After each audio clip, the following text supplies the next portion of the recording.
if that was a Leo, 1 in a million, your vote doesn't matter is what you'll hear from people. The things we want can't change politically. Now, I beg to differ. Look at the people who are running in high-profile elections. Look at the things they're saying.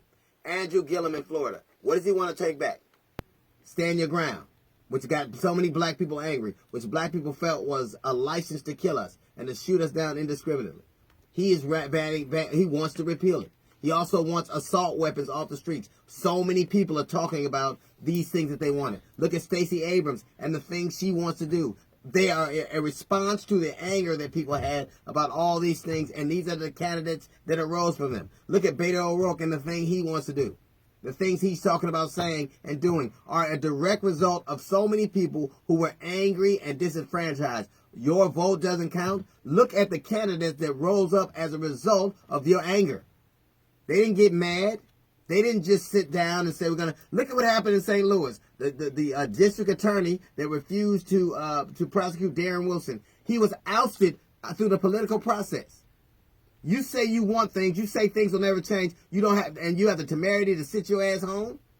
You ask for these things. Like it's that old thing, you know, well, God sent you a helicopter, a boat, and a ship and a surfboard, and you were waiting for God.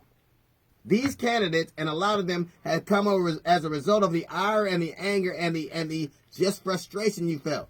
Look at all those children in Florida who are angry. They're got down to school. Nobody's doing anything about it. Look at the candidates that rose up as a result of that.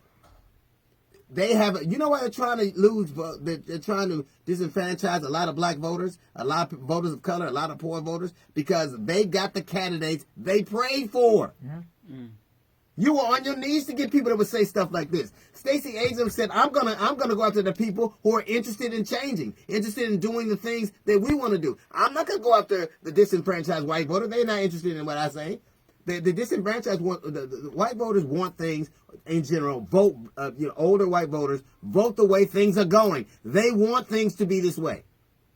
They have a vested interest in keeping them this way. She said, I'm not even going to go after them. There's no point talking to somebody who doesn't want to hear me. You know how radical that is to people? Look at Beto O'Rourke. Look at the things he's saying. He's talking about police reform. He's talking about that it's a shame when we have young black men and women shot down in the streets. If you don't vote for anything else, you owe the right. Your children are participating in changing things so your children aren't gunned down in the street with nobody being brought to account. If you don't believe in anything else, believe in the fact that these very high-profile people are in response to some of the very causes and the very anger that black people were having. That's why they're there.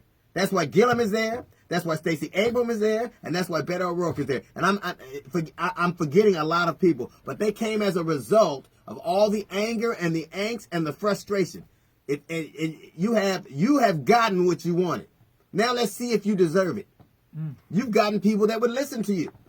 Listen to the things these people are saying and tell me that's not what you talk about on Facebook, and that's not what you talk about at work.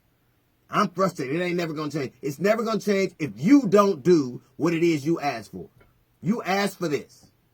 You said and prayed for this. You marched for this. You Facebooked for this. You hashtag for this. Vote for this. That's a little note for the GED section. We got the Jazz Report coming up in 15 minutes. It's the D.L. Hughley Show.